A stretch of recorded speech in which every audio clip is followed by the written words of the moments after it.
पहले दौर की बातचीत में इतना समझ चुके होंगे कि ये बेदर्द सिस्टम हमने आज क्यों कहा, लेकिन इस बेदर्द सिस्टम का हिस्सा जो लोग हैं उनको कैसे बदला जाए। सुमन जी, आप ब्रेक से पहले कुछ कहना चाह रही थी, मैं उसी बात से शुरू करना चाहूँगा। जानना चाहूँगा कि कैसे उस लड़की को, उसके परिजनों को इंसाफ मिलेगा। इस बीच में अस्पताल हो या पुलिस वाला, उन पर क्या कार्रवाई होगी। साथ ही सवाल धौलपुर की उस बच्ची का जिसको एडमिशन तो मिल गया, लेकिन नकारने वाले जो स्कूल्स हैं उन पर क्या होगा।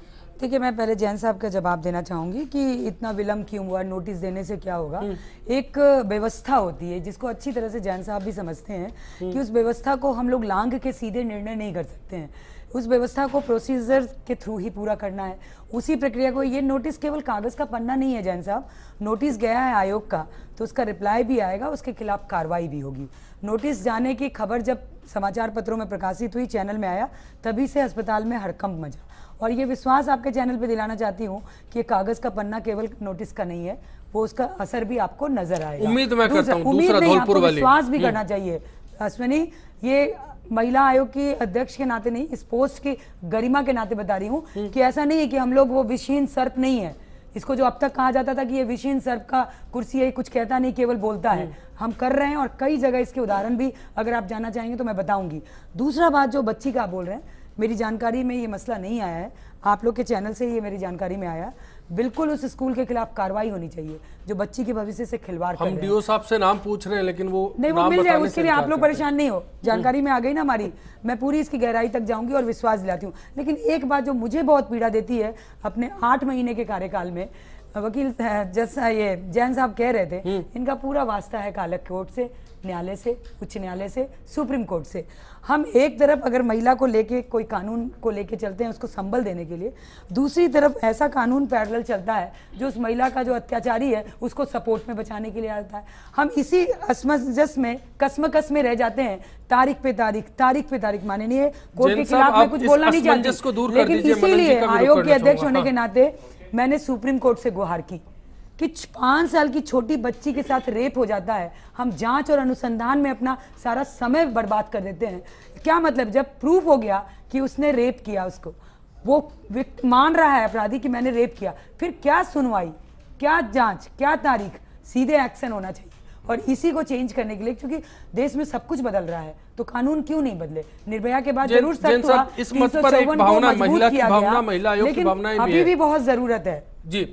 कानून बदलने की दरकार है, ये बहस चलती आई है, लेकिन इस बीच सवाल है बाकी लोग बच जाते हैं हार्ड लेकर, उन पर क्या हो सकता है, लोगों की जागरूकता के लिए भी, ताकि जो सुन रहे हैं इस प्रोग्राम को वो समझ जाएं कि उनके अधिकार क्या है, उनसे जुड़े अधिकार क्या है और गैर जिम्मेदारी। देखिए, सुमन जी ने बात कही है, बिल्कुल सुमन जी ने ये सही कहा है कि विषहीन सर्प नहीं है महिला आयोग।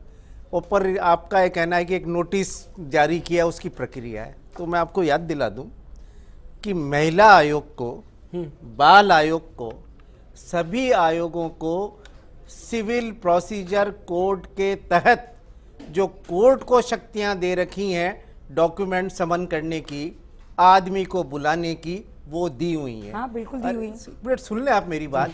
और मेरे ख्याल से जितना 35-36 साल में कानून मैंने पढ़ा है, सिविल प्रक्रिया संहिता में आप समन इशू कर सकते हैं, जमानती वारंट जारी कर सकते हैं कॉल करने के लिए, नोटिस इशू कर सकते हैं। मैं आप दोनों से माफी चाहूंगा कि सवाल जवाब के दौर में लोगों के लिए ये मसला छूट जाएगा। तीसरी बात, आपने एक बात और कही कि जिसमें आपने मांगा कि सब कानून की प्रक्रिया है और पैरेलल कानून बनते हैं और हमने कर रहे हैं। निश्चित रूप से अगर कानून में कहीं कमी है तो लेजिस्लेशन है, लेजिस्लेशन को चाहिए कि उसको रिमूव करें, परंतु प्रक्रियाओं में अधिकार पीड़ित जो मदद। दूसरी दूसरी बात आपने कही है कि जो सहायता करने वाले हैं वो छूट जाते हैं। यहाँ पर प्रशासनिक लचरता सामने आती है, क्योंकि कानून उत्प्रेरित करने वाले को, उसमें बढ़ाने वाले को इतना ही बड़ा दोषी मानता है जितना का अपराधी करने वाला है। परंतु ये हमारी ये कहना चाहिए कि प्रशासनिक या कानूनी एजेंसीज की लचरता रहती है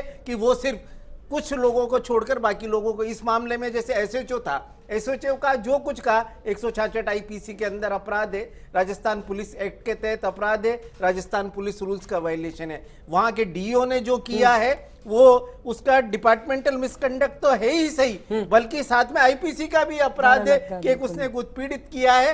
एक स्कूल अगर किसी बच्चे को दाखिला देने से इनकार करता है उसकी शक्ल के आधार, स्कूल स्कूल ने उस कानून का उल्लंघन किया है जिसके तहत उसको लाइसेंस मिला हुआ, पहला। और दूसरा, उसने बेइज्जत किया है, एक बच्चे को इंसल्ट किया, उसका अपराध किया उसने आईपीसी में। परंतु एक उदाहरण बता दे, कोई एक उदाहरण बता दे कि स्कूल को कोई राइट नहीं था ये करने का कि किसी को इस तरह से उसके ह्यूमनली डिग्रेड करने का, किसी को भी कहने का। परंतु अब तक न तो स्कूल के खिलाफ कार्रवाई है, न पहले के। बिल्कुल, डीओ साहब क्यों मौन है मैं समझ नहीं पाता। मनन जी, आपका मत इस पूरे मसले पर, स्कूल वाले पे? ऐसा नहीं है कि कभी भी किसी स्कूल के खिलाफ कुछ भी नहीं किया जाता या नहीं किया जाएगा।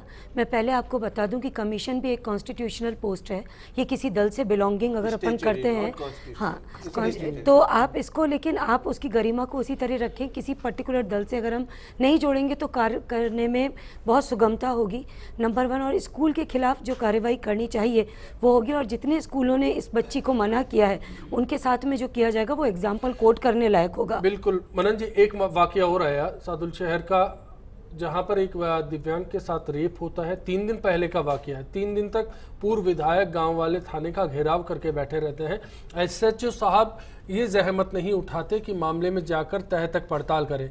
मर्जी से आदमी को जब लोग पकड़कर थाने लेकर आते हैं तो कहते हैं चंद कारतूस बरामद हुए और मुकदमा दर्ज कर दिया। अब दबाव में दुष्कर्म का मामला आया। क्या ऐसे मामले में एसएचओ के खिलाफ कार्रवाई होगी? डेफिनेटली एसएचओ के खिलाफ कार्रवाई करनी चाहिए और वो होगी।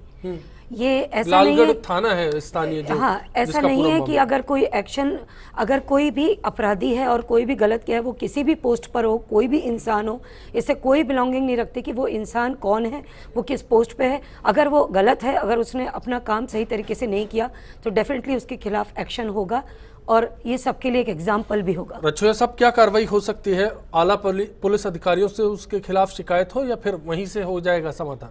देखिए, कार्रवाई के मामले में जो भ्रम चल रहा है, पहला भ्रम तो ये कि सस्पेंड कर देते हैं। कोर्ट के ऑर्डर के मुताबिक सस्पेंशन इज नॉट पनिशमेंट। इसलिए जो लोगों को हम लोगों ने भ्रमित कर रखा है, नेताओं ने, मीडिया ने, कि साफ सस्पेंड कर दिया, उसकी कोई सजा ही नहीं है। बेसिकली इंडियन पैनल कोड में मुकदमा दर्ज होना चाहिए। महिला आयोग हो या और कोई आयोग हो, जहाँ तक मेरी जानकारी है, किसी आयोग ने उस एसएचओ के बरखिलाफ, उस शिक्षा अधिकारी के बरखिलाफ मुकदमा दर्ज करने का ऑर्डर आज तक नहीं दिया है। ना कांग्रेस के टाइम में दिया है, ना बीजेपी के टाइम में दिया है। इसलिए टूथलेस बोलते हैं इनको, इसीलिए जो है आप इनके बरखिलाफ ऐसे सरकारी जब ये सरकार से, आम आदमी के टैक्स से इतनी तनख्वाह लेते हैं तो इनका दायित्व है कानून को लागू करने का। इसलिए मैं रिक्वेस्ट ये करता हूँ कि महिला आयोग या बाल शिक्षा आयोग या और कोई भी आयोग है वो मुकदमा दर्ज कराए, तब जाकर बात होगी। अजमेर पर भी बात करेंगे। एक ब्रेक लेके लौट रहे हैं।